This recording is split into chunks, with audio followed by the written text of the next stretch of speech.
Pemirsa, unjuk rasa Serikat Ojek Online dan mahasiswa di depan gedung DPR siang tadi diwarnai kericuhan. Polisi menangkap pengunjuk rasa yang diduga provokator kericuhan.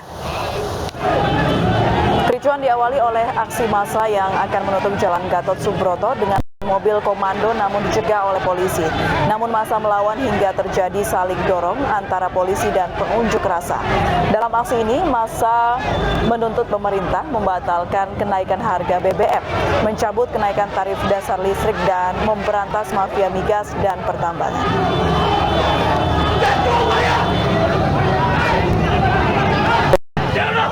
Polisi menangkap beberapa orang yang diduga menjadi provokator dalam aksi unjuk rasa menolak kenaikan BBM yang digelar di depan gedung DPR RI siang tadi. Unjuk rasa ini diikuti oleh Serikat Ojek Online dan Himpunan Mahasiswa Islam.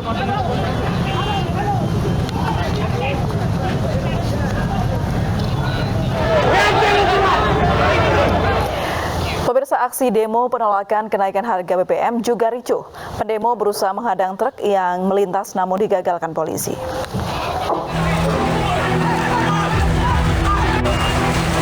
Di bawah guyuran hujan deras, mahasiswa yang tergabung dalam Himpunan Mahasiswa Islam Kabupaten Pinrang, Sulawesi Selatan terlibat ricuh dengan petugas kepolisian. Kejadian bermula saat polisi berusaha menghalau mahasiswa yang hendak menahan mobil truk pengangkut BBM untuk dijadikan panggung orasi. Dalam aksi ini, mahasiswa juga membakar ban bekas. Aksi dilakukan sebagai bentuk penolakan terkait wacana kenaikan harga BBM, serta meminta kepolisian untuk menindaklanjuti dugaan adanya mafia migas di Kabupaten Pinrang yang menyebabkan antrian panjang di setiap SPBU.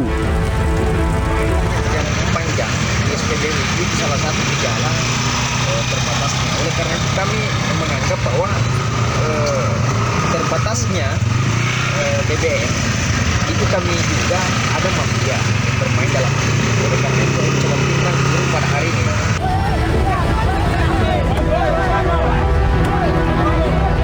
Hal serupa juga terjadi di Sulawesi Selatan, tepatnya di Jalan Sultan Alauddin, Kota Makassar. Unjuk rasa puluhan mahasiswa dari Aliansi Gerakan Mahasiswa Bersatu hendak menahan mobil truk untuk dijadikan panggung orasi, namun dihalau aparat kepolisian.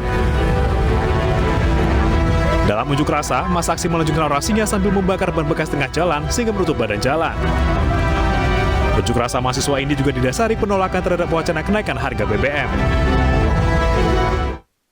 Pemirsa, Kementerian Perhubungan kembali menunda kenaikan tarif ojek online yang rencananya diberlakukan hari ini. Penundaan tersebut berdasarkan situasi dan kondisi ekonomi masyarakat saat ini.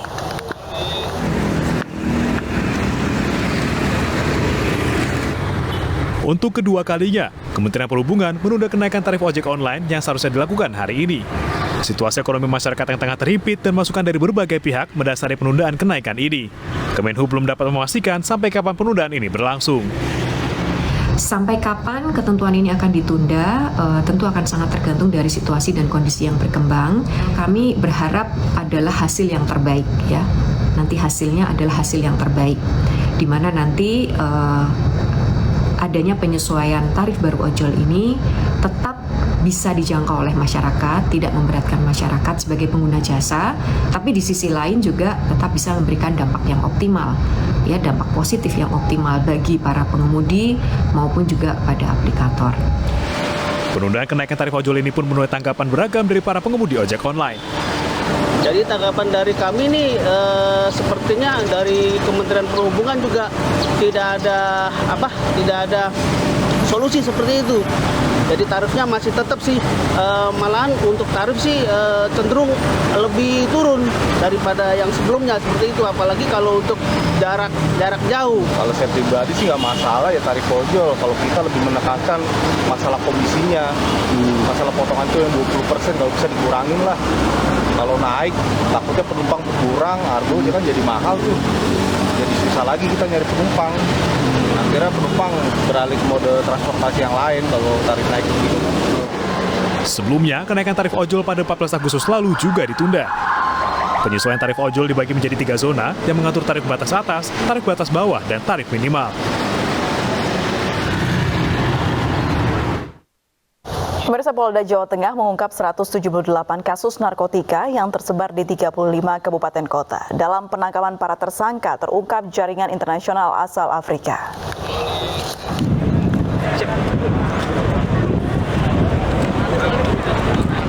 Polda Jawa Tengah berhasil mengungkap 178 kasus narkotika di 35 kabupaten kota.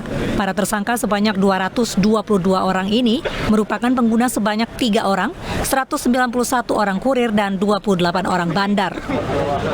222 tersangka merupakan pengguna sebanyak 3 orang, 191 kurir, dan 28 bandar. Dari hasil penyelidikan terdapat 6 jaringan besar narkoba yang masuk ke Jawa Tengah, di mana 1 diantaranya melibatkan jaringan internasional dari Afrika. Modusnya dengan mengirimkan paket ekspedisi tabung filter air yang diisi sabu cair sebanyak 509 gram melalui pelabuhan Tanjung Mas, Semarang.